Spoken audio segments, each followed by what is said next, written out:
வணக்கம் மக்களே. சட்டமன்ற எலெக்ஷனுக்காக இறுதி வாக்காளர் பட்டியல் நேத்து தயாராகி ரிலீஸ் பண்ணிட்டாங்க.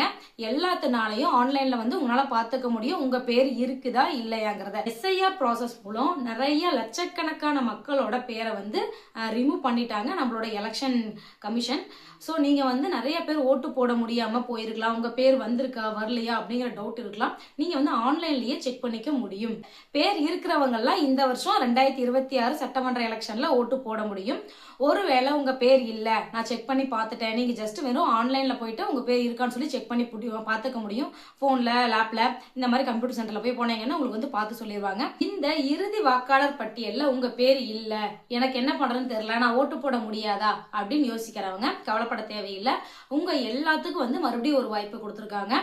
உங்க பேர் மிஸ் ஆயிடுச்சு, நான் இது வரைக்கும் ஓட்டு போட்டுக்கிட்டு இருந்தேன், இப்போ என்னோட பேர் மிஸ் ஆயிடுச்சு அப்படிங்கும் போது நீங்க இப்போ உங்க ஆதார்ல எப்படி உங்க பேர் இருக்கோ அதே மாதிரி பேரு, டேட்டா பர்த்தெல்லாம் கொடுத்து கம்ப்யூட்டர் சென்டர்ல எல்லா பக்கமே பண்ணுவாங்க. நீங்க ஓட்டர் ஐடி அப்ளை பண்ணி வாங்கிக்க முடியும். அடுத்து நான் இப்பதான் ஃபர்ஸ்ட் ஓட்டு போடுறேன், எனக்கு இது வரைக்கும் ஓட்டர் ஐடியே இல்லை, ஆனா எனக்கு 18 வயசு ஆயிடுச்சு அப்படிங்கிறவங்க 1/1/2026 இந்த தேதியில உங்களுக்கு 18 வயசு கம்ப்ளீட் ஆயிருச்சு அப்படின்னா நீங்களும் இப்ப புதுசா ஓட்டர் ஐடி அப்ளை பண்ணலாம். உங்களுக்கும் எலெக்ஷன், இந்த வருஷம் எலெக்ஷனுக்கு ஓட்டு போடுறதுக்கு ஓட்டர் ஐடி உங்களுக்கு கொடுத்துருவாங்க.